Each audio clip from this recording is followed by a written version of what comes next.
Welcome to Tenali Ramakrishna series 1. ముందుగా తెనాలి రామకృష్ణకు వికట కవిగా పేరు ఎలా వచ్చిందో తెలుసుకుందామా. తెనాలి రామకృష్ణ నిరుపేద కాని తెలివైన యువకుడు.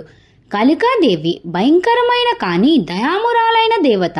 కాళికాదేవి ఆలయంలో తెనాలి రామకృష్ణ తపస్సు చేస్తున్నాడు. కాళికాదేవి ప్రత్యక్షమవుతుంది. ఆమెకు ఒక చేతిలో తీపిపాలు, మరో చేతిలో పుల్లని పెరుగు ఉంటాయి. కాళికాదేవి, రామకృష్ణ, నీ భక్తికి మెచ్చాను. ఈ పాలు తాగితే గొప్ప పండితునివి అవుతావు. ఈ పెరుగు తాగితే అమితమైన ఐశ్వర్యం లభిస్తుంది.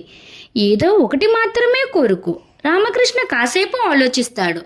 అకస్మాత్తుగా 2 గిన్నెలను కలిపి తాగేస్తాడు. కాళికాదేవి కోపంతో, ఏం చేశావు? 2 ఎందుకు తాగావు? రామకృష్ణ నవ్వుతూ, తల్లి, ఐశ్వర్యం లేని పాండిత్యం, పాండిత్యం లేని ఐశ్వర్యం 2 వ్యర్థమే కదా.